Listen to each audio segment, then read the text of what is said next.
बहुत ज़्यादा हाइप में है मरियम औरंगज़ेब। उनका इतनी जल्दी अलग किस्म का ग्लो अप सामने आया है। उन्होंने क्या क्या प्रोसीजर्स लिए? से ये जॉ लाइंस हैं या जहाँ से स्टार्ट हो कैसे आ रही है, इसमें चेंजेस क्रिएट करना is not a big deal for a plastic surgeon. In area में फैट भी है और कुछ भी होते हैं, तो ये अंदर से थिन कर ले वाला जो फेस है, इट स्लिम्स डाउन। यहाँ अगर हम चिन को थोड़ा सा प्रोमिनेंट कर दें, जब चिन थोड़ी प्रोमिनेंट होती है तो ये फेस उतना चौड़ा नहीं है। आजकल फेस बिल्कुल ऐसे स्लिम हो रहे हैं। पहले तो जॉ लाइन का बहुत ज़्यादा ट्रेंड था। अगर तो आपके फेस की लुक के हिसाब से वो ठीक लग रहा है तो इट्स एब्सोल्युटली गुड। और वो कब अच्छा लगेगा? जब वो प्रोपोर्शंस में आए, जैसे ये जॉ लाइंस हैं। किस एज से कॉस्मेटिक प्रोसीजर्स आप स्टार्ट कर सकते हैं? बॉयज में like around 11 to 12 years and girls में 13 to 14 years। यंग एज में exactly, this is a time. Look normal is the basic right. उसमें कोई ऐसी डिफॉर्मिटीज आती हैं एस्थेटिक्स के हवाले से, तो उसको बड़ी यंग एज में कर देना बहुत इंपॉर्टेंट है। नोज जॉब है, तो हम 14-15 साल के बाद तो इजीली कर सकते हैं, तो मसला क्या है? इसी तरह अगर बालों की थिनिंग हो रही है या बाल कहीं से कम है तो किसी भी एज में लग सकते हैं। आईब्रोज अगर सेटल नहीं है या कहीं से हेयर बालों के कम है तो उनको पूरा किया जा सकता है, तो हर्ज क्या है इसमें? कॉम्प्लिकेशंस फिर सबसे ज्यादा कौन सी हो जाती है? कौन से सबसे ज्यादा डिफिकल्ट होते हैं? सबसे बड़ी कॉम्प्लिकेशन वो पेशेंट की एक्सपेक्टेशन, ये सबसे बड़ी कॉम्प्लिकेशन। खुदा न खास्ता फिलर जो इंजेक्शंस हैं या आई के राउंड लगाते हुए खुदा न खास्ता अगर ये छोटी छोटी खून की नालियां इनके अंदर लग जाए तो they can even result in blindness. कौन सा सीरम सबसे ज्यादा बेनिफिशियल हो? जो मार्केट सीरम अवेलेबल हैं they are absolutely are rubbish nonsense thing, है तो केमिकल, लेकिन उसके ऊपर नाम उन्होंने सीरम लिख दिया। नाम लिखने से तो वो सीरम नहीं बनेगा।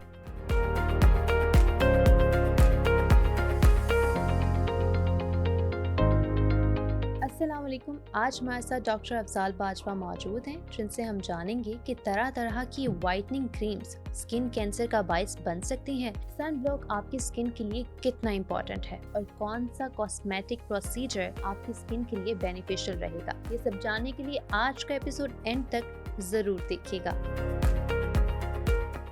अस्सलाम वालेकुम सर, कैसे हैं आप? वालेकुम अस्सलाम, मैं बिल्कुल ठीक हूँ। सर, आज का जो हमारा टॉपिक है it's gonna be very important as well, क्योंकि हम लोग जितने भी टॉपिक्स कवर कर रहे हैं सभी इंपॉर्टेंट है और आज का टॉपिक भी काफ़ी ज़्यादा इंपॉर्टेंट है। ये ब्यूटी से रिलेटेड भी है, आपकी एज से रिलेटेड भी है, आपकी स्किन से रिलेटेड है। सबसे पहले तो मुझे ये बताइएगा कि जो टॉक्सिन होते हैं और फिलर्स होते हैं, इनमें फ़र्क क्या होता है और फिलर्स आपके फेस फीचर्स को इन्हांस कैसे कर सकते हैं? Perfect, it's a very very comprehensive question and thank you very much. मैंने जब भी प्रोग्राम में शिरकत किया, आपने हमेशा टॉपिक जो चूज़ किया है वो it's always very attractive for the people, और मैं समझता हूँ बहुत सारे लोगों का इससे भला होता होगा। ये भी एक सदका जारिया है। अब जो बात आपने क्वेश्चन किए वो एक ही क्वेश्चन के अंदर 3 क्वेश्चन है। जी, सबसे पहले तो ये है कि फिलर क्या है और टॉक्सिन क्या है। जी। अब फिलर एक ऐसी चीज़ जिसको, जैसे हम लफ्ज़ पे गौर करें तो जो फिल कर दे, उसको भर दे।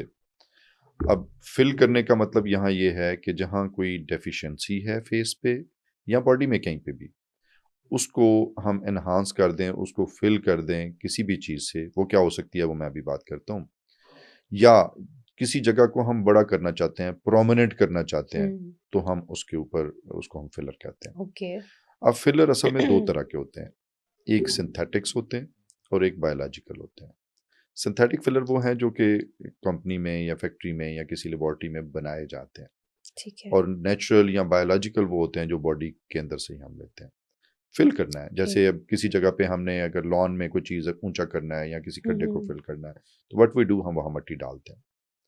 अब इसी तरह अगर फेस के ऊपर हम या बॉडी के अंदर कहीं हम कोई चेंज प्रोड्यूस करना चाहते हैं, किसी हिस्से को प्रोमिनेंट करना चाहते हैं या कोई डेफिशिएंसी है उसको कवर करना चाहते हैं, तो उसको हम फिल करने की कोशिश करते हैं। हुँ, अब उसके लिए हाइलुरानिक एसिड, इसके अलावा और भी बेशुमार फिलर्स हैं जो इस्तेमाल होते हैं, तो वो ओके, हम उनसे, ये बेसिकली मार्केट में इंजेक्शन की फॉर्म में आते हैं और हम वहाँ से लेते हैं और इंजेक्शन लगा देते हैं। और इसके ऑलराइट। लिए यूज़ कहाँ कहाँ होता है वो अगर हम देखें तो टाइम के साथ साथ हमारी बॉडी में बहुत सारी चेंजेस आ रही होती हैं। हमारी ये जो आइज़ हैं इनके ऊपर यहाँ साथ में डीप ग्रूव बनना शुरू कर हुँ, देता हुँ। है, जिसको हम नेज़ोजुगल ग्रूव कहते हैं। इसी तरह ये लाफ लाइंस डीप हो जाती हैं, ये हमारी लिप्स से नीचे लाइन यहाँ बनना शुरू हो जाती हैं, यहाँ कुछ लाइंस बनना शुरू हो जाती हैं, यहाँ लाइंस बनना शुरू हो जाती हैं। अब ये अगर हम इन लाइंस को ख़त्म करना चाहते हैं या इनको हम चाहते हैं कि ये कम हो जाए या हल्की हो जाए, तो हमें इनके नीचे कुछ चीज़ फिल करनी है। जो उस लाइन को या उस डीप पार्ट को थोड़ा सा उठा दे। अब ये इंजेक्शन की फॉर्म में जो आते हैं तो वो हम इनके अंदर लगा देते हैं, they become field, look good. Natural filler में या बायोलॉजिकल फिलर में बॉडी के अंदर अल्लाह ताला ने बहुत सारी ऐसी चीज़ें बनाई हैं जो हम यूज़ कर सकते हैं। जैसे फॉर एग्जांपल मैं कहूँ तो फैट है। अब फैट इतनी सारी हम निकाल लेते हैं नीडल से या मोटे कैनुले से, जितनी ज़रूरत हो। टमी के ऊपर आपने देखा कितनी सारी फैट होती है, और ये बड़ी स्टबर्न फैट होती है, ये जाती भी नहीं है। और ये फैट निकाल के अब मैंने इंट्रोड्यूस कराया इसमें कुछ चेंजेस करने का तरीका। जैसे फैट के अंदर कुछ स्टेम सेल्स हैं, वो मैं निकाल लेता हूँ, वो यहाँ लगाता हूँ इन्हीं लाइंस में, तो दे मेक मिरेकल्स। अब बायोलॉजिकल और सिंथेटिक फिलर में भी एक डिफरेंस है। जो बायोलॉजिकल फिलर हैं उनका बिहेवियर और तरह का है। जैसे जब वो लगेंगे तो वो सारे के सारे ठहरते नहीं हैं, कुछ ख़त्म हो जाते हैं लेकिन कुछ फिर रहते हैं, और जो रहेंगे वो फिर सारी उम्र फिर साथ हमारे रहते हैं। वो एजिंग के साथ साथ ही कमी बेशी उनकी आती है। या अगर कहीं फैट लगाई है तो आप कहीं कोई रोज़े रखते हैं या डाइटिंग करते हैं, तो जिस तरह बाकी बॉडी की फैट कम होगी वो भी कम हो सकते हैं। लेकिन जो एडजस्ट हो जाते हैं एक दफ़े, जो परसिस्ट करते हैं या स्टे करते हैं, वो फिर सारी उम्र ठीक रहते हैं। दूसरा होता है कि इनके अंदर जिस तरह मैंने बताया फैट लगाता हूँ तो फैट के अंदर कुछ सेल्स हैं and they are called stem cells, they have their own role. वो ऊपर वाली स्किन में एक अच्छा एक रिजुविएशनल या उसको समझ लें यंग करने वाला एक चेंज प्रोड्यूस करती हैं। अब ये एक बेसिकली जो कि बायोलॉजिकल फिनोमेना है, तो दे आर फार सुपीरियर। इसकी निस्बत जब हम बात करते हैं जो हमारे सिंथेटिक फिलर्स हैं, तो उनकी टाइम लिमिट थोड़ी होती है। वो कोई 4 to 6 मंथ स्टे करते हैं और उसके बाद ख़त्म हो जाते हैं। फिर उनको हमें दोबारा लगाना पड़ता है। कुछ फिलर ऐसे भी हैं जैसे सिलिकॉन फिलर हैं, वो बिल्कुल परमानेंट होते हैं, हमेशा रहते हैं, लेकिन उनके साइड इफ़ेक्ट्स बहुत ज़्यादा हैं, इसलिए हम उनको यूज़ इतना नहीं करते। तो जो नॉर्मली जो सिंथेटिक फिलर्स हैं वो हम वही यूज़ करते हैं जो टेम्पररी होते हैं, 4 to 6 मंथ तक रहते हैं, उसके बाद फिर ख़त्म हो जाते हैं। लेकिन वो टाइम के साथ साथ फिर हमारी स्किन के ऊपर वाली जो एरियाज़ हैं या लेयर्स हैं उनमें चेंजेस प्रोड्यूस करते हैं। थोड़ी फर्मनेस या फाइब्रोसिस होती है, हार्डनेस आती है। आपने देखा जो लॉन्ग टर्म लोग फिलर्स रिपीटेडली कराते हैं उनके फेसेस पे वो ऑलमोस्ट अलाइक होना शुरू हो जाते हैं। अब लगता है बिल्कुल typical plastic mask like face है, तो वो दे डजंट लुक नेचुरल। अच्छा, हाँ, कुछ लोगों की बिल्कुल अजीब भी लग रहे होते हैं। अब अगर हम लोग इंडियन एक्ट्रेसेस की बात करें, उसमें आप राखी सावंत ले लें या फिर ऐश्वर्या राय ले लें, और भी काफ़ी ज़्यादा एक्ट्रेसेस हैं, तो उनके फेस पे लाइक बाकायदा प्रोमिनेंट हो रहा होता है कि पता चल रहा होता है कि आप ये तो नहीं बताते कि क्या हुआ है, लेकिन आपको लगता है कि यार कुछ हुआ है, और वो आपको लग रहा होता है ये नेचुरल नहीं है। अब इनकी निस्बत हम दूसरी तरफ आते हैं, जब जिसको हमने कहा टॉक्सिन जी, तो ये एक्चुअली एक फंगस है जिसके अंदर से एस्परजिलस फ्लेवस उसको कहते हैं। उसके अंदर से एक टॉक्सिन निकलता है जिसे हम बोटुलिनियम टॉक्सिन कहते हैं। और बोटुलिनियम टॉक्सिन एक खास किस्म का केमिकल है जो हमारे मसल्स को पैरालाइज कर देता है। This is basically a poison. और ये चूंकि जब हमें पता चल गया क्योंकि it's a poison, it's causing paralysis of the muscle. लेकिन कोई भी चीज़ जब हम अपनी अक्ल से, अल्लाह ने इंसान को बड़ा बाशऊर बनाया और उसको अक्ल दिया है, तो उस अक्ल के मुताबिक हम बहुत सारी चीज़ों को यूज़ करते हैं। अब देखें जैसे छुरी है, कितनी शार्प है, काट देती है, और उससे कट भी लग सकता है, ज़ख्म भी हो सकता है, लेकिन हम उसको कितनी अकल से यूज़ करते हैं। किचन में सब्जियां बन रही होती हैं, मैं ऑपरेशन के लिए नाइफ्स यूज़ कर रहा होता हूँ, तो हमने उसी धारे को मोड़ के अपनी बेनिफिशरी के लिए यूज़ कर लिया। इसी तरह जो बोटुलिनियम टॉक्सिन है, इसके बेशुमार नाम है, तो चूंकि हमारी पॉलिसी हम प्रोडक्ट नेम तो नहीं लेते ना, तो हम कहते हैं बोटुलिनियम टॉक्सिन जो है वो हम मसल्स को पैरालाइज करने के लिए यूज़ करेंगे। और वो कैसे, अकल से कैसे यूज़ करेंगे, जैसे मैं एग्जांपल देता हूँ, जो लोग बार बार ये वाली एक्सरसाइज करते हैं, एंगर लाइन बनाते हैं, तो ऐसे लाइंस बन जाती हैं जी। अब यहाँ छोटे छोटे मसल्स हैं जो इसको ऐसे खींचते हैं। अब अगर मैं इस इंजेक्शन से इस मसल को वीक कर दूं तो क्या होगा, ये जो एक्टिविटी मैं कर रहा था अब नहीं होगी। तो जो इसकी एंगर लाइन जो ये मसल बना रहा था वो अब नहीं बनाएगा। मतलब इसी तरह बोटॉक्स ये यूज होता जी, ये आपने नाम ले लिया, एक्चुअली ये नाम एक ब्रांड का है। इसके अंदर जो चीज है, केमिकल है, वो बोटुलिनियम टॉक्सिन है। ठीक है, जो टॉक्सिन आपने एक बात की ना, ठीक है, तो हम चूंकि मैंने बताया ना कि पॉलिसी के तौर पे यह कि हम नाम नहीं अच्छा लेते। वो क्योंकि इसी नाम से सब लोग ये बात पॉपुलर करते जरूर हैं, है, तो पॉपुलर जरूर है, लेकिन ये एक्चुअली एक कंपनी का नाम है। इसके अंदर जो दवाई है या जो केमिकल हम जिसकी बात कर रहे हैं वो बोटुलिनियम टॉक्सिन है। इसी तरह हम अगर साइड पे बात करें, देखें धूप में जाते हैं तो हम ऐसे शाइन की वजह से कर लेते हैं। जी। अब उसकी वजह से यहाँ हमें लाइंस बनना शुरू हो जाती हैं, we call them crow feet. अब ये जो क्रोज फीट हैं, अब ये क्यों आ रहे हैं? क्योंकि नीचे एक मसल है जो हमारी ये जो आईलिड्स को ये चलाता है, आर्बिकुलरिस कहते हैं। आर्बिकुलरिस अर्किली का जो फाइबर्स हैं वो यहाँ ऐसे कर रहे हैं, ये देखे ना, ये मैं पावर से खुद जी, जी, वॉलंटरीली जी। कर रहा हूँ, ये मैंने ऐसे किया तो ये लाइंस पड़ गई। अब अगर मैं यहाँ पे इंजेक्शन से, वो जो बटुलिनियम टॉक्सिन वाला इंजेक्शन है, जो टॉक्सिन इन शॉर्ट हम कह देते हैं, तो उससे इस मसल को वीक करूंगा तो ये क्या होगा? ये इतनी पावर से कॉन्ट्रैक्ट नहीं करेगा। तो अब क्या होगा? ये जो लाइंस हैं वो खत्म निशान हो नहीं जाएंगी, पड़ेंगे, लाइंस आईब्रो नहीं जो नीचे आया हुआ है ये ऊपर को उठ जाएगा, ठीक है ना। इसी तरह बेशुमार और जगहों पे हम ये इंजेक्शन यूज करते हैं। ऑलराइट। तो ये बेसिकली एक समझ लीजिए कि एक टॉक्सिन है, एक पॉइजन है, जिसको हम अपनी प्रॉपर एक समझ लें फॉर्मेशन के लिए या अपनी वो नॉलेज के मुताबिक हम यूज कर लेते हैं। ऑलराइट। एक बेलाडोना एक प्लांट है, उसका एक्सट्रैक्ट होता है। अब वो आपको पता है, ये जो हमारी आँख की पुतली होती है ना, ये जो अंदर जो हमारी जी, वो जी, जी। प्यूपल जिसको कहते हैं, वो सिकुड़ती है या फैलती हुँ। है, रोशनी में जाए तो छोटी हो जाती है, और अगर हम डार्क में हो तो फैल जाती है। तो जो बिगर प्यूपल है, that was considered to be sign of beauty. और जो एग्ज़ैक्टली। पुरानी जी, खवातीन थी, जी। वो बेलाडोना इज अ पॉइजन, तो उसका वो निकाल के तो वो आंखों में वो ड्रॉप डालती थी ताकि वो चौड़ा रहे, इट शुड लुक ब्यूटीफुल। ये पुरानी ओके। हिस्ट्री में बातें हैं, आप अगर नेट पे डालें तो आपको पता वैसे वो लगेगा। बेनिफिशियल था या नहीं था? नहीं, बेनिफिशियरी उसका कुछ भी नहीं है, it's just an aesthetic effect. Okay. वो खूबसूरती में, मतलब आप समझ लें ना कि आप जो प्यूपल है वो अगर ब्रॉड है, तो it was considered to be a sign of beauty. तो बेलाडोना बड़ी देर यूज हुआ पुरानी हिस्ट्री में, ऑलराइट। अगर आप मतलब देखें अब ना, आज है से कोई वैसे 50 एक साल। या अब नहीं नहीं? नहीं, अब तो हमारे पास इससे बड़ी मॉडर्न चीजें हैं, अब उस तरह ओके। तो नहीं यूज करें। मैं तो आपको सिर्फ हिस्ट्री में लेके जा रहा हूँ ताकि हमें नाज़रीन को पता चले कि हम सिर्फ ये मौजूदा बातें नहीं कर रहे, हमारे पास पिछला नॉलेज भी है। ठीक है। तो belladonna plant is no more used. अब हुँ। इट्स अ पॉइजनस प्लांट, लेकिन हम यूज कर रहे थे इसको, पुराने जो लोग थे हमारे से, कोई लाइक 50 एक साल पहले वाली बातें अगर करें, तो प्यूपल की डायलिटेशन के लिए, कि बड़ी प्यूपल होगी और that will be a sign of beauty, तो उसके लिए यूज कर रहे थे। इसी ऑलराइट। तरह जब हम बात करते हैं ये अभी टॉक्सिन की, तो ये हम यूज कर रहे हैं ना, हुँ। बोटुलिनियम टॉक्सिन, तो इससे भी फेस में, अब ये टॉक्सिन है। हुँ। अब ये टॉक्सिन का ये प्रॉब्लम ये होता है कि जब टाइम के साथ रिपीटेडली आप यूज़ करते हैं, अब उसमें नुकसान क्या होता है? अब जैसे मैं अब बात कर रहा हूँ, अब मैं कुछ बात करते हुए ऐसे कोई और वाली बात करूँगा तो मैं ऐसे करूँगा, या मैंने कोई स्माइल देनी है तो मैं, अब अगर बोटुलिनियम टॉक्सिन यूज़ किया तो ये ज़ाहिर है ये एक नेचुरल एक्सप्रेशन खत्म हो जाएगा। जी।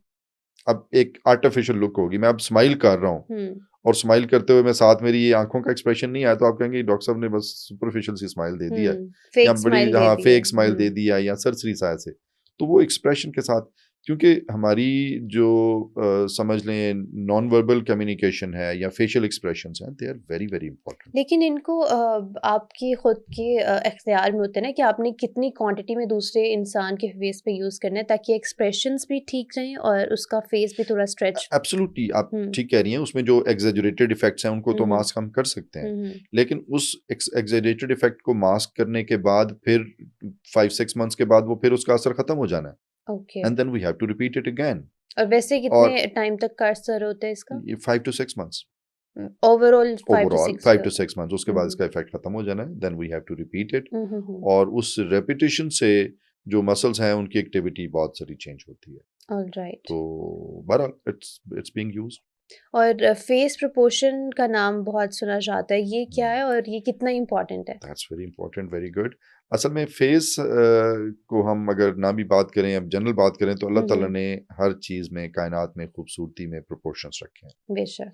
तो बॉडी की प्रोपोर्शन में एक एंथोवियन ट्रायंगल है, अगर आपने हुँ। सुना हो, it's basically a triangle of beauty, okay. कि हर चीज़ में प्रोपोर्शन होता है। हुँ। और फेस में भी इसी तरह, अगर हम आईब्रो से फोरहेड का जो बात करते हैं, हेयर हुँ। लाइन से, तो ये एक हिस्सा है, एक तिहाई है, 1/3 है। हुँ। तो आईब्रो से अगर हम नोज की टिप या उसके नीचे जो ये वाली बेस है हमारी लिप पर, यहाँ हुँ। तक बात करें, ये वाला पार्ट, तो दिस इज अनदर थर्ड। और यहाँ ओके। से चिन के बेस तक बात करें तो दिस इज अनदर थर्ड। इसमें थोड़ी ऑलराइट। बहुत वेरिएशन, तो सम टाइम इट्स एक्सेप्टेबल, कुछ जगहों पे सम टाइम बंदा कहता है okay it's looks very beautiful, हुँ। लेकिन इसमें प्रोपोर्शन होना इज नेचुरल, और इस प्रोपोर्शन को अचीव करना is the target of plastic surgery. तो ठीक है। एस्थेटिक्स में जब हम बात करते हैं, जैसे नोज़ की लेंथ मैंने डिटर्मिन करनी है, या मैंने फ़र्ज़ करें एक मेरे पास बंदा एक आता है मेल और वो कहता है डॉक्टर साहब मेरे मेरे हेयर ट्रांसप्लांट कर दें, वो गंजा है। तो अब मुझे उसका फोरहेड कितना छोड़ना चाहिए, मुझे यहाँ बाल लगाने चाहिए, यहाँ करने चाहिए, यहाँ करनी चाहिए, इधर करना चाहिए, कहाँ डिसाइड होगा। तो वो प्रोपोर्शन पे बात है कि ओके 1/3 तो फेस का फोरहेड होना। तो ठीक ये है। एक्चुअली इस वजह से ये प्रोपोर्शंस हैं जो हमारी हमें गाइड करते हैं कि हमने अपने टारगेट को कैसे अचीव करना है। ऑलराइट। और सर आजकल फेस बिल्कुल ऐसे स्लिम हो रहे हैं, पहले तो जॉ लाइन का बहुत ज़्यादा ट्रेंड था, अब बिल्कुल ऐसे वी शेप में सब लोग अपना फेस कर रहे हैं, बिल्कुल ऐसे शार्प सा और स्लिम सा, वो किस तरह किया जाता है? एक्चुअली एक चीज़ है ट्रेंड हम्म और एक चीज़ है वही प्रोपोर्शंस जो हम अभी बात कर हम्म रहे थे। अब अगर तो ट्रेंड की बात करें तो trend is not sensible thing to be followed. Hmm अब ये नहीं है कि ट्रेंड चल रहा है तो मैं को मेरा भी अब उसी तरह ही हो जाए, ऐसा नहीं है। सोशल अगर मीडिया का बॉडी प्रेशर की होता है ना असल में नहीं, बेसिकली। सोशल मीडिया का प्रेशर अपनी जगह पे है, हम्म, लेकिन मैं समझता हूँ हमें अपनी जो लोग हैं उनको एजुकेट करना चाहिए कि बिल्कुल ऐसा अगर ही है। तो आपके फेस की लुक के हिसाब से वो ठीक हम्म लग रहा है तो इट्स एब्सोल्युटली गुड। हम्म और वो कब अच्छा लगेगा, जब वो प्रोपोर्शंस में आएगा। हम्म और ज़ाहिर है हम इसको पॉइंटेड या कोन लाइक फेस बना सकते हैं, उसमें क्या प्रॉब्लम है। लाइक हम्म जैसे ये जॉ लाइन्स हैं या जहाँ से स्टार्ट होके ऐसे आ रही है, इसमें हम्म चेंजेस क्रिएट करना is not a big deal for a plastic surgeon. वो alright. I can do it very easily. उसमें क्या होता है, ये हमारा जो मेस्टिकेशन मसल है इसको मैसेटर कहते हैं। हम्म तो ये मसल को अगर हम थिन कर दें मुंह के अंदर से या यहाँ पीछे से जाके हम इसको थिनिंग कर दें, हम्म या ये जो बोन है हमारी, ये जो मैंडिबल जॉ की बोन है, इसको हम शॉर्टन कर दें, या हम यहाँ से इसको बोन को फ्रैक्चर करके तो हम इसकी ये ऐसे एंगल है तो इसको ऐसे पीछे को ले जाएं, तो ओके। It's easily doable. अब कितना अचीव करना है वो ज़ाहिर है प्रोपोर्शन के हिसाब से हम डिसाइड हम्म करेंगे। और आगे ये सपोज बाकी सारी चीज़ें हम उसी जगह पे छोड़ दें, अगर हम चिन को प्रोमिनेंट कर देते हैं विद सम चिन फिलर और चिन इम्प्लांट या यहाँ कुछ डाल के, तो वो बिल्कुल सारी चीज़ें वही होंगी लेकिन प्रोपोर्शन चेंज हो हम्म जाएगा और वो हम्म लगेगा कि वाओ इट्स क्वाइट डिफरेंट। अब क्वाइट डिफरेंट लगना और quite good looking is they are two different things. Exactly exactly। और किस एज से वैसे ये कॉस्मेटिक प्रोसीजर्स आप स्टार्ट कर सकते हैं? देखें, कॉस्मेटिक को जिस तरह हम जनरल एक बात कर देते हैं ना, या वो एक पुरानी थ्योरी थी या मिथ थी कि ये ठीक नहीं है, हम्म ऐसी बात नहीं है।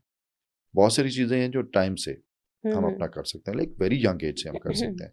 लाइक अगर सपोज बच्चों को किसी बचपन में कहीं चोट लगी और उनके ये नोज़ की हड्डी टेढ़ी हो गई, अब उसमें थोड़ा सा टाइम के साथ साथ नोज़ बेंड होना शुरू होता है और फिर आहिस्ता आहिस्ता। हम्म अब मेरे पास यूजुअली लोग कब आते हैं, जब शादी होने लगती है। अब कोई रिश्ता विश्ता देखना है तो लोग कहेंगे जी अब नाक सीधा कर दें। हम्म मैं कहता हूँ क्यों, जब एक लिमिट है हमारे पास के बॉयज़ में like around 11 to 12 years and girls में 13 to 14 years। मतलब इतनी यंग एज में। Exactly this is a time. ये वो है ना जब आपकी इमेज बन रही है हम्म सोसाइटी में, आपके दोस्तों में। मैं इसके लिए एक एग्जांपल दूंगा कि आज से कोई 15 एक साल पहले हम्म मेरे पास एक खुशाब से एक जेंटलमैन आया।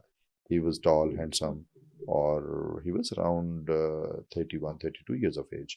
उसके यहाँ एक छोटा सा कट था और कहीं बचपन में चोट लगी हुई थी और यहाँ गैप था ईयर में। ओके। उसने मुझे दिखाया और उसने मुझे कहा कि डॉक्टर साहब ये गैप जो है कान का ये पूरा हो सकता है। यस हो सकता है। तो मैंने ये पीछे से कान के गोश्त लिया और हम्म मैंने उसके ऊपर लगा के, तो 2 ऑपरेशन उसके हुए, मैंने वो कान उसका पूरा कर दिया। जब उसकी लास्ट सर्जरी हो गई और उसके मैंने टांके निकाले तो उसने ऐसे ऑपरेशन थिएटर में, जो कि कॉस्मेटिक वाला जो थिएटर होता है उसमें हमने शीशा विशा वो मिरर लगाया होता है, जी जी। उसमें जाके ऐसे देखा तो उसने रोना शुरू कर दिया। अब मैं एकदम आया तो वो रो रहा था। तो मैंने कहा क्या हुआ, आपको दर्द हुई है? उसने कहा नहीं दर्द नहीं हुई, मुझे एक बड़ी अजीब सी फीलिंग हो रही है कि ये 2 सर्जरीज मेरी हुई हैं, 15-20 मिनट की एक दफ़े और फिर 15-20 मिनट की दूसरी दफ़े, तो आधा घंटा मैक्सिमम, चलें घंटा लगा लें। तो मैं पिछले कोई समझ लें 30 ईयर्स से 31 ईयर का था, तो वो कहता है 31 ईयर से मैं इस डिफॉर्मिटी के साथ रह रहा था। और जब मैं ग्रो अप हुआ, स्कूल जाने लगा, तो मुझे उस वक्त से लोग कान टुट्टा कहते थे। How it was. अब उसकी लेवल चेक करिए कि उसको इतनी तकलीफ थी उस बात की कि उसने कहा कि ये आधे घंटे घंटे का काम था और ये मेरी छोटी सी जो आपने चेंज प्रोड्यूस किया, इससे मेरी लाइफ बदल गई है और मैं इसको सारी उम्र टॉलरेट करता रहा। अब ये कब होनी चाहिए थी? इसीलिए देखें, बहुत सारी जो पैदाइशी डिफॉर्मिटीज़ हैं उनको भी, जो देखें एस्थेटिक्स की बात जब हम करते हैं तो उसमें होता है कि टू लुक नॉर्मल। या आप समझ लें कि आप जो खूबसूरती के फीचर्स हैं उनको इन्हांस करना है हमने। अब look normal is the basic right. तो उसमें कोई ऐसी डिफॉर्मिटीज़ आती हैं एस्थेटिक्स के हवाले से, तो उसको बड़ी यंग एज में कर देना बहुत इम्पोर्टेंट है। इवन अगर हम कर सकें और लाइक मेरा जो मेडिकल नॉलेज है वो मुझे अलाउ करे, तो मैं कोशिश करता हूँ कि स्कूल गोइंग से पहले-पहले वो कर दूँ, ताकि सोसाइटी में बच्चा जब एक्सपोज़ हो, तो उसकी कोई ऐसी डिफॉर्मिटी ना रहे जिसका एस्थेटिक्स के साथ ताल्लुक हो या जिसका उसके साथ जनरल लुक के साथ ताल्लुक हो और वो फिर बाद में सफ़र करता रहे। फिर ऑलराइट। दूसरी बात हम करते हैं कि जब हम एक बंदा बिल्कुल अदरवाइज नॉर्मल है, वो अपने फीचर्स को एनहांस करना चाहता है, जिसको हम जनरल कॉस्मेटिक्स या जी, जी। एस्थेटिक सर्जरी कह देते हैं।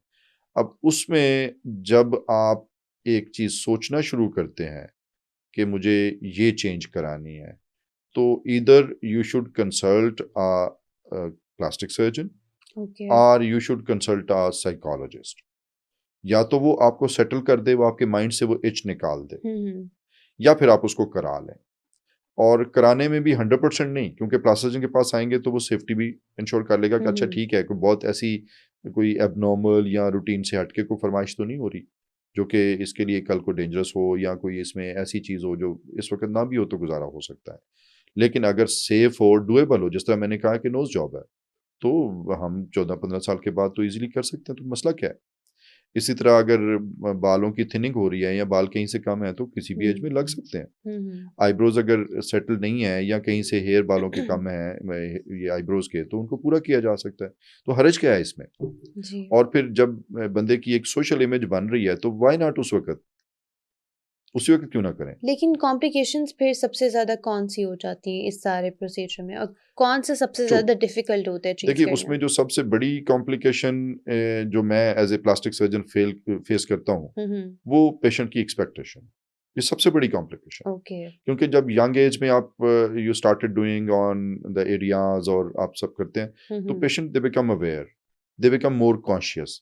जैसे किसी की नोज जॉब की है ना, तब वो शीशा देखेगा तो वो फेस नहीं देखता, वो वो नोज ही सिर्फ़ देखता है। नोज़ देखेगा। अब उसकी ओके। एक्सपेक्टेशन और हाई हो जाती है, वो फिर सोचेगा अच्छा ठीक है, थोड़ा सा और पतला ना हो जाता, थोड़ा सा और हुँ। ऊंचा ना हो जाता। ये सबसे बड़ी कॉम्प्लिकेशन है। और मैं समझता हूँ कि मैं हमेशा अपनी चूंकि साइकोलॉजी पॉइंट ऑफ व्यू को कंसिडर करता हुँ, हूँ, हुँ। और फिर उसमें मैं हेल्प भी लेता हूँ। हमारे पास चूंकि साइकोलॉजिस्ट अल्लाह का शुक्र है राउंड द क्लॉक अवेलेबल हुँ, हैं। हुँ। मिस सना का पता है आपको, she is very expert in that, तो मैं फिर उनसे हेल्प लेता हूँ। वो फिर उसमें पेशेंट को काउंसल करती हैं कि अच्छा ठीक है, आपकी ये चीज़ें होनी चाहिए, ये नहीं होनी चाहिए। तो अगर इस कॉम्प्लिकेशन को हम साइड पे कर लें, ओके ठीक है, तो बाकी प्रोसीजर रिलेटेड कॉम्प्लिकेशन भी हो सकती हैं। जैसे अगर ओके। किसी का हमने को फैट ग्राफ्टिंग की है हुँ, या हुँ। फिलर किए हैं, तो वहाँ 1-2 दिन के लिए थोड़ा बहुत को ब्रूज़ बन जाना, दे आर ठीक माइनर है। कॉम्प्लिकेशन, कुछ दिनों में ठीक हो जाती हैं। पेन हो सकती है, कहीं से थोड़ा बहुत को ब्लीडिंग हो सकती है, ठीक है? They they are very absolutely normal, ठीक कोई है। ऐसा मसला नहीं है। हुँ, हुँ। लेकिन ये प्रॉब्लम जो प्रोसीजर रिलेटेड है, ये उस वक़्त आएँगी जब अगला बंदा एक्सपर्ट नहीं है। ठीक। आपने डॉक्टर को चूज़ किया और आपने वो डॉक्टर चूज़ किया जो इसमें स्पेशलिस्ट नहीं है। आपने देखा हुँ। हर दूसरी चौथी जगह पे तो एस्थेटिक्स का कोई काम चल जी, रहा होता जी। है। अब शुक्र अल्लाह का, हमारी चूँकि गवर्नमेंट ने भी और हमारे जो हेल्थ केयर कमीशन है उसने हुँ, भी और हुँ। पाकिस्तान मेडिकल डेंटल काउंसिल ने भी इन चीज़ों को लुक आफ्टर करना शुरू कर दिया। एस्थेटिक्स पे हमारी एक अच्छी अब ग्रिप आना शुरू हो गई कि नहीं, इसके लिए प्रॉपर जी। क्वालिफाइड लोग आएँ। हाँ जी। ताकि अब देखें, आने वाले डिसीज़न करने वाले को नहीं पता। वो नॉर्मली डिसीजन कैसे करता है। हम, अब पता है आपको, इसको हम जो जो लोग आते हैं एस्थेटिक्स के लिए, हम उनको पेशेंट भी नहीं कहते, they are clients because they do not have any disease. अब ये जब अपना डिसीजन करते हैं कोई प्रोसीजर का, तो ये सिर्फ ज्यादातर क्या देखते हैं, प्राइसिंग देखेंगे। जहाँ लो प्राइस है वो कहेंगे ओके ये एग्ज़ैक्टली। ठीक है, जी। चलें अफोर्डेबल हो गया, करा लिया। लेकिन उसमें अफोर्डेबिलिटी इज सेकंड। फर्स्ट पे ये तो देखें ना कि करने वाला कौन है, is he authorized, is he qualified, is he proper person. हुँ, हुँ। तो फिर सेफ्टी है। अब ज़रूरी तो नहीं है ना कि सस्ता प्रोसीजर करा के बंदा कहे कि अब अपने आप को रिस्क में डालना। ओके। जैसे मतलब इवन, एस्थेटिक ट्रीटमेंट्स के यस, लिए डॉक्टर चूज़ करना is very. Exactly, it's very, very hmm. Important. मुस्तने डॉक्टर का होना hmm, is very hmm. Mandatory. अब खुदा न खास्ता फिलर या ये जो इंजेक्शंस हैं, बोtulinum टॉक्सिन्स जो हुँ, हैं, हुँ। ये आई के अराउंड लगाते हुए खुदा न खास्ता अगर ये छोटी-छोटी खून की नालियाँ इनके अंदर लग जाए, तो they can even result in blindness. Oh my God! और ये ब्लाइंडनेस परमानेंट होती है, रिवर्स भी नहीं होती। मतलब आप देखें ना, खूबसूरती के लिए हुँ, जाते-जाते आप हुँ। आँख ज़ाया करा लें, क्यों? सो डिसाइड करते हुए आप ये सोचें कि यार जिसको नॉलेज है मैं उसके हुँ, पास हुँ। जाऊँ। ये तो मेरे अल्लाह रब्बुल इज़्ज़त ने भी फरमाया ना कि क्या जानने वाले और ना जानने वाले बराबर हो सकते हैं? तो हुँ। आप कम से कम जानने वाले के पास तो जाएँ ना। जिस तरह हमने गाड़ी पे बैठना है तो कम से कम ड्राइवर लाइसेंस तो हो, ट्रेंड तो जी। हो। बाकी एक्सीडेंट तो ज़ाहिर है अल्लाह ताला के हाथ में है, बचा के रखे, हमें हमारी दुआ भी है, लेकिन डिसीजन करते वक्त सोचना चाहिए कि हमें मुस्तनिद डॉक्टर के पास आना है। ऑलराइट। तो सर जो फिलर्स होते हैं वो रिवर्सिबल भी होते हैं? जी, रिवर्सिबल का मतलब यही है कि कुछ देर के बाद उनका असर ख़त्म हो जाना है, हुँ। फेड ऑफ हो जाते हैं, उनकी एज होती है जिस अच्छा, तरह। और ये वैसे होता है कि अगर किसी ने कहीं पे फिलर्स करवाए हैं और जी, वो निकलवाना चाहे? जी, बिल्कुल ऐसे होता है। सिर्फ वो नहीं निकलवाना चाहता, कई दफ़े डॉक्टर भी निकालना चाहता होता है, ज़रूरत ओके। से ज़्यादा लग गया, हुँ। ठीक है ना? जो जो हमारा टारगेट था उससे हुँ, पास हुँ। पॉइंटिंग हो गई, मतलब जितना फिल करना था उससे ज़्यादा फिल हो गया, हुँ, तो वो सूट नहीं कर रहा, तो उसके लिए हमारे पास बेशुमार टेक्निक्स होती हैं। कुछ फिलर ऐसे होते हैं जिनकी एंटीडोट्स होती हैं, हुँ। कि उसी इंजेक्शन के ऊपर हम एक उसी का इंजेक्शन लगाएँगे, उसकी एंटीडोट या उसको ख़त्म करने वाला, तो उसको डिसॉल्व कर देगा। दूसरी ऑप्शन ये होती है कि वो कुछ थोड़ी देर अगर वेट करें, लाइक हुँ। 2-3 माह, तो वो ज़ाहिर है उसकी उम्र होती है, वो आहिस्ता-आहिस्ता खुद ही फेड आउट हो जाता है, जी। तो वो खुद ही फेड आउट हो जाता है। अच्छा, आजकल या हम वैसे निकालना चाहें तो निकाल भी हुँ। सकते हैं उसको। फीमेल्स के अलावा मेल्स में भी बहुत ज़्यादा ये ट्रेंड बढ़ता जा रहा है, उनको अवेयरनेस है। तो आप ये बताएँ कि मेल्स के लिए कितना इम्पोर्टेंट है अपनी स्किन का ख़्याल रखना? मेल्स के लिए इसमें तो डाउट वाली बात ही नहीं, जितना फीमेल्स कर रही हैं उससे ज़्यादा मेल्स का करना चाहिए, क्योंकि male is coming more to the society, more exactly. Expressive है, बट वो मोर। मेल्स में एक वो चीज़ आ जाती है ना कि नहीं, हम लोग स्किन केयर करेंगे तो हुँ, हमारा वो हुँ, हुँ। सिग्मा जो मैन है वो ख़त्म होके हम पूकी बन जाएँगे, तो नहीं, नहीं, ऐसा नहीं, वो ऐसा नहीं है। वो देखें, उसमें फिर हमने वही सोचना है कि what we demand and who is taking care of that demand. Hmm. हम क्या पूछ रहे हैं, क्या सोच रहे हैं, और फिर क्या हम सेफ हैं और सेफ बंदे से डिस्कस कर रहे हैं ताकि वो हमें हुँ। देख ले एक दफ़े। अच्छा, आपके पास जो मेल हैं वो कौन से क्लाइंट्स सबसे ज़्यादा ट्रीटमेंट आपसे लेना चाहते हैं? क्योंकि फीमेल्स का होता है ज़्यादातर स्किन का कर लिया, फेस का कर लिया। मेल्स का क्या चीज़ होती है? मेल का सबसे कॉमन अगर आप गौर करें सोसाइटी में, तो हेयर ट्रांसप्लांट है। हुँ। बाल लगवाने के लिए बेशुमार, ठीक है ना जी। फिर इसके अलावा जो स्किन के ऊपर, चूंकि मेल ने ज़्यादा सोसाइटी में एक्सपोज होना होता है, हुँ। वेदर इफेक्ट्स, और स्किन के ऊपर जो एजिंग चेंजेस हैं जी। वो बहुत ज़्यादा होती हैं, हुँ। तो वो स्किन के ट्रीटमेंट के लिए एंटी एज ट्रीटमेंट्स में males they they coming more of. फिर जो जॉ लाइंस हैं वो बहुत हैवी होती हैं मेल में। हुँ। अगर बियर्ड हो तो यूजली दे डोंट बॉदर, लेकिन जो शेव करने वाले लोग हैं उनमें जॉ लाइन के इश्यूज काफ़ी होते हैं। नेक लाइंस बहुत जल्दी आ जाती हैं मेल में, हुँ। तो उसके लिए बहुत सारे लोग आते हैं। ठीक है। सर मुझे ये बताइएगा साथ में कि सन ब्लॉक कितना ज़रूरी है? मेल के लिए भी, फीमेल के लिए भी? मैंने एमरी यूनिवर्सिटी में मार्क कार्डनर के साथ काम किया। He hmm. Was my great teacher. और ओके। वो कहते होते थे कि अगर आप अपने पेशेंट को उसके साथ सिंसियर हो और उसको हुँ। एक चीज़ प्रिस्क्राइब करना चाहो, तो prescribe sun block. Okay. It's that important. अब क्यों इम्पोर्टेंट है? उसकी वजह ये देखिए, हम अपने घरों को वाइट वॉश कराते हैं, डिस्टेम्पर्स कराते हैं, गाड़ी का हुँ। इतना अच्छा कलर होता है, कुछ देर के बाद उसको क्या होता है, ऑल फेड आउट। नेचर की एजिंग ऐसी है ना, कितनी बिल्कुल। बड़े महल और ये सारे कले थे, अब वो कहाँ शिकस्त और रेख्ता हो जाते हैं। Why? Actually it's ultra violet radiation हुँ। Which is causing damage in our society. Okay. अब इस यूनिवर्स में अल्ट्रा वायलेट रेडिएशन का को अगर हम ब्लॉक कर लें, स्टॉप कर हुँ। लें, तो एजिंग प्रोसेस अगर रुके ना तो स्लो ज़रूर हो जाता है। तो ऑलराइट। ये सन ब्लॉक एक्चुअली, ये हमारे नाज़रीन को ये बड़ा हम बहुत क्लियर करना चाहते हैं हुँ। कि sun block doesn't mean sunlight. Sun block mean UV light, ultra violet हुँ। रेडिएशंस। और वो इस लाइट में भी हैं, हमारे मोबाइल में भी हैं। आप देखें ना स्क्रीन टाइम कितना बढ़ गया है। ओके, तो आप लोगों फ़ोन को की देखें, रेज़ भी हमारी स्किन व्हाई को नॉट, डैमेज करती व्हाई हैं। नॉट। अब देखिए, अब वाले में आप देखिए कितनी यंग एज में लोगों की फेस पे लाइंस और वो चीज़ें आना शुरू जी। होती हैं, प्रीमेच्योर एजिंग है। हुँ। और ये स्क्रीन टाइम ज़्यादा होने की वजह से। ओके। तो जब अल्ट्रावायलेट रेडिएशंस को हम ब्लॉक नहीं करेंगे, हुँ। जैसे मैं किसी को सन ब्लॉक अगर कोई एडवाइस करूं, हुँ। तो फिर वो कुछ देर के बाद आते हैं, तो मैं पूछता हूँ सुनाई जी लगा रहे थे? हाँ जी। वो कहते हैं जी हाँ जी, जब कहीं धूप में जाएं तो लगा लेते हैं। हुँ। तो मैं कहता हूँ धूप में जाने का तो ताल्लुक ही कोई नहीं सन ब्लॉक से। Sunblock is your daily cream. हुँ। आप सुबह लगाएं, दोपहर को अगर मुंह धोते हैं, वजू करते हैं, तो दोबारा लगा लें, और फिर शाम को वॉश करें तो फिर नो नीड। और उसमें ये होता है कि 12 घंटे के लिए कम से कम जो हुँ। डे एरिया है जिसमें आप मैक्सिमम टूवर्ड द लाइट हैं, और जो आपकी एक्टिविटीज़ हैं वो ज़रा आप अंडर लाइट हैं, तो उसमें तो आप कम से कम ब्लॉक करें ना। तो उससे ओके। स्किन पे मैं कहता हूँ कि it's the very very sincere advice to my listeners audience, कि वो सन ब्लॉक ज़रूर लगाया करें, और उसका सन ओके। के साथ कोई ताल्लुक नहीं, जिस दिन छुट्टी करनी है संडे को घर है उस दिन भी लगाएं। ऑलराइट। अच्छा सर, अगर हम लोग ये फेस की बात कर रहे हैं, फिलर्स की बात कर रहे हैं, बोटॉक्स की बात कर रहे हैं, हम्म, तो आजकल बहुत ज़्यादा हाइप में है मरियम औरंगज़ेब। जी तो हम उनके ग्लो अप पे भी बात करेंगे। तो उनका इतनी जल्दी और इतना अलग किस्म का ग्लो अप सामने आया है कि अब लोग उनके बारे में इतनी मीम्स चल रही हैं कि नेशनल क्रश भी उनको बना दिया गया है। हम्म। तो उन्होंने क्या-क्या प्रोसीजर्स लिए हैं? जी, बिल्कुल ठीक बात है, लेकिन एक्चुअली उसमें मैं समझता हूँ कि उनकी इजाज़त के बगैर तो ये बिल्कुल नहीं बताया जा सकता कि उन्होंने क्या मतलब फेस पे क्या करवाया है हुँ, या हुँ। क्या-क्या किया है। ये चूँकि हर बंदे का अपना बेसिक राइट है। लेकिन उसमें ये होता है कि फेस में अगर हम देखें उनका, तो उसमें फेस माशाल्लाह इट्स वेरी डिफरेंट। हुँ, हुँ। आपको लगेगा कि जो अपर फेस और लोअर फेस है उसमें काफ़ी सारी चेंजेस आ गई हैं। लोअर फेस में जितना उनका ये वाइडर था वो अब काफ़ी स्लिम हो गया। अब उसमें तरीका ये होता है कि इन इन एरिया में हमारी कुछ फैट भी है और कुछ मसल्स भी होते हैं। हुँ, हुँ। तो ये यहाँ से हम अगर फैट थोड़ा रिमूव कर दें, बकल पैड ऑफ फैट्स होते हैं हमारे, वो हम रिड्यूस कर लेते हैं। इन एरिया में हमारे जो मसल्स हैं, मैसेटर मसल्स, हम इनको च्यू करने के लिए इस्तेमाल करते हैं, तो उनको हम मुंह के अंदर से थिन कर लेते हैं। तो ये जी। वाला जो फेस है इट स्लिम्स डाउन। फिर इसी तरह जिस तरह मैं पहले भी बता रहा था कि यहाँ अगर हम चिन को थोड़ा सा प्रोमिनेंट कर दें, इसके अंदर कुछ इम्प्लांट डाल के या इसके हुँ, अंदर कुछ हुँ। फिलर डाल के, तो वो चूँकि जब चिन थोड़ी प्रोमिनेंट होती है तो ये फेस उतना चौड़ा नहीं लगता हुँ। और इट लुक्स वेरी नाइस। इसी तरह फिर नोज़ को चेंज कर लें, नोज़ जॉब करके इसको थिन कर लें, तो the things are very very good.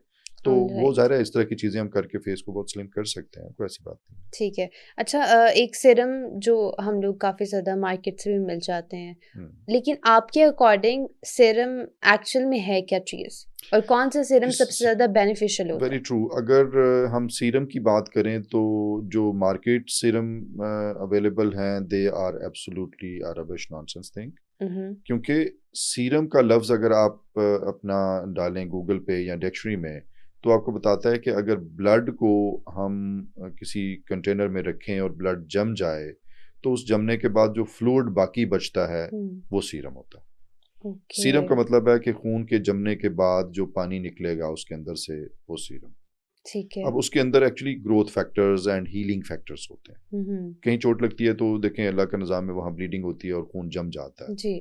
और वो खून जमने के बाद वहाँ से ग्रोथ फैक्टर्स रिलीज होते हैं और वो उसी जख्म को हील करने में इस्तेमाल होते हैं। हुँ।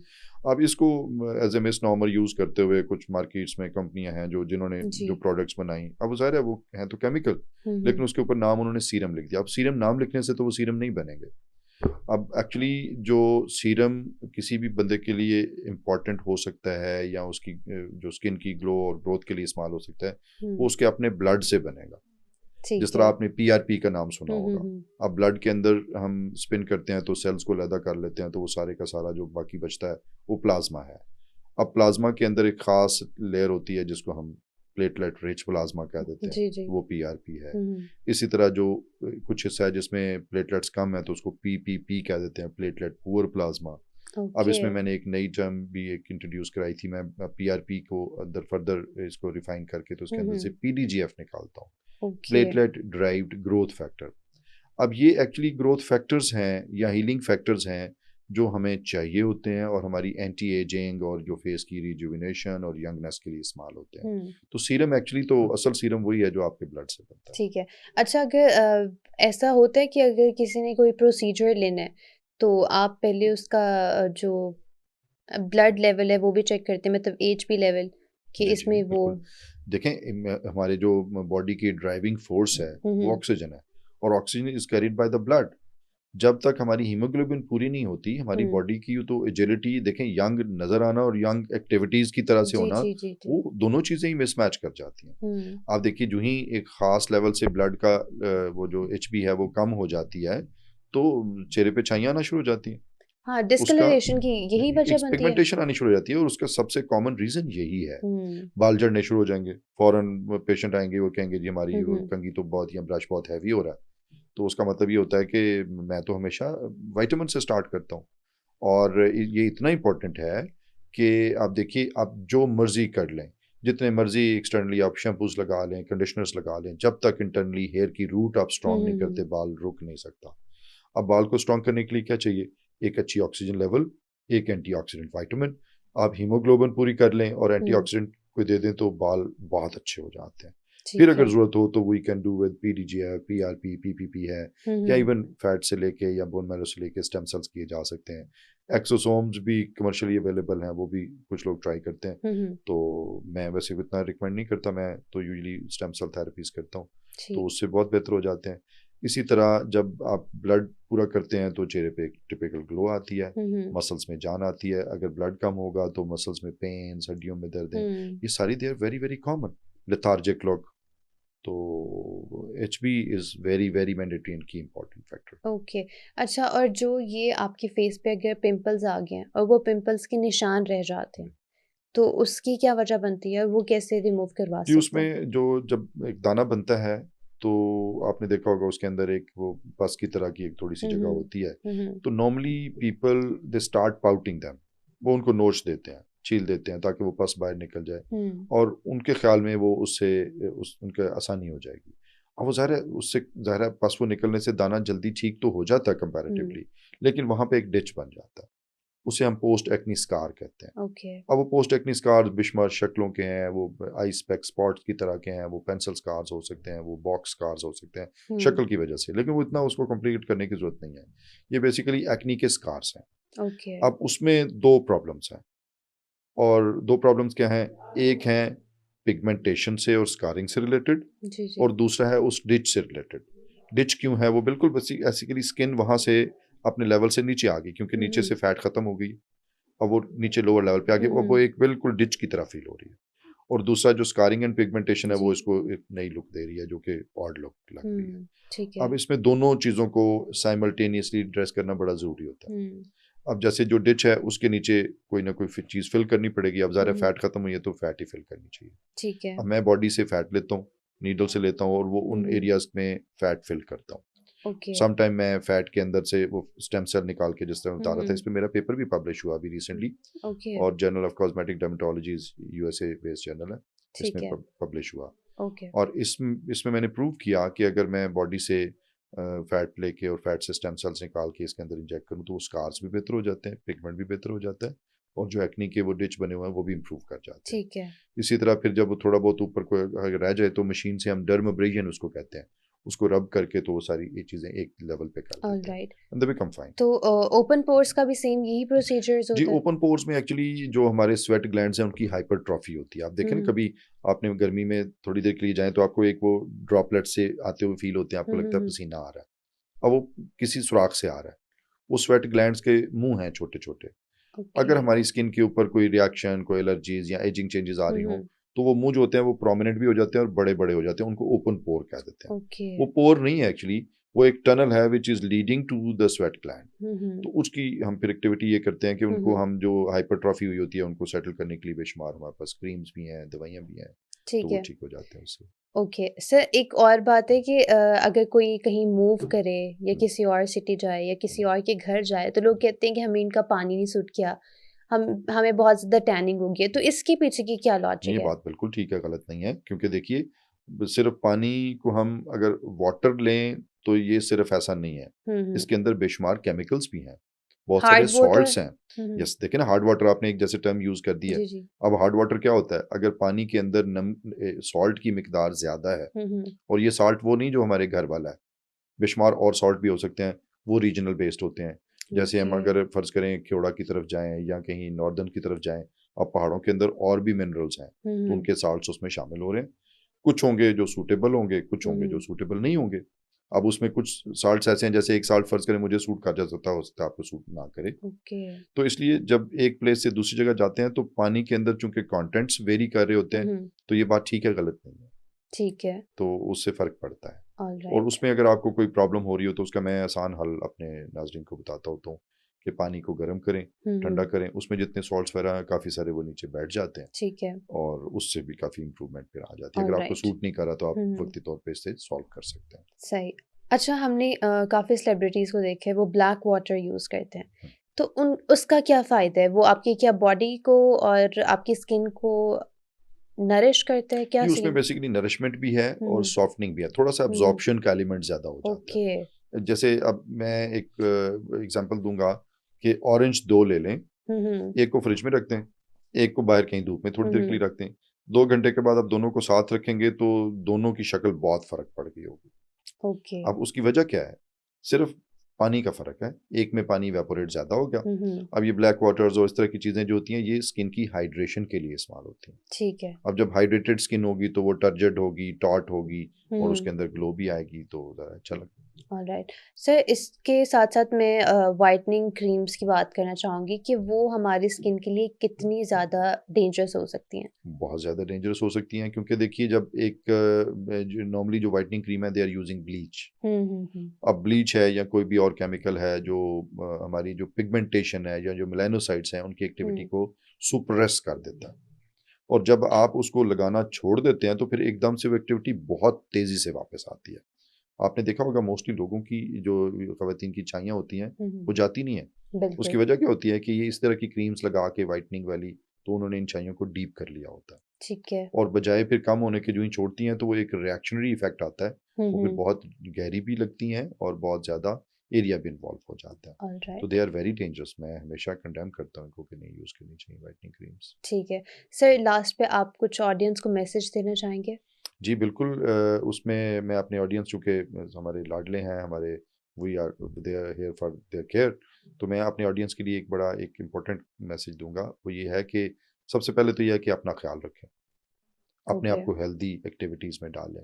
हुँ, एस्थेटिक कॉस्मेटिक्स की ज़रूर एक हेल्प लें to look fresh, to look young, लेकिन उसके लिए डिसीजन यूज़ ये करें कि आप हमेशा एक मुस्तनद डॉक्टर के पास जाएँ जो क्वालिफ़ाइड हुँ। हो और आपको समझता हो। और आप डिसीजन जो है वो हमेशा उसके मशवरे से करें। आप हुँ। डिसीजन लेके ना जाएँ कि मैंने ये कराना है, डॉक्टर साहब ये कर दें। ठीक है। आप ये पूछें कि डॉक्टर साहब मैं ये कराना चाहता हूँ या कराना चाहती हूँ, क्या ये सेफ़ है? क्या ये ठीक है? या हुँ। मेरे फेस पे सूट करेगा? और उसको हमेशा एक होलिस्टिकली अपने फेस के या बॉडी के हिसाब से सोचें। हुँ। पिन पॉइंट करके ना सोचें, नाक है तो सिर्फ़ नाक ना सोचा करें ठीक या है। चेहरे में सिर्फ़ नाक ही ना देखें, अपने आप को सारे को देखें और आप ऑलराइट। खुश रहिए और अपने आप को हेल्दी रखिए। Thank you so much sir for your time, okay. और काफ़ी इन्फॉर्मेटिव पॉडकास्ट है। उम्मीद करती हूँ कि हमारी ऑडियंस को भी आज का एपिसोड काफ़ी ज़्यादा पसंद आएगा। अगले पॉडकास्ट तक के लिए मुझे दीजिए इजाज़त। अल्लाह हाफ़िज़।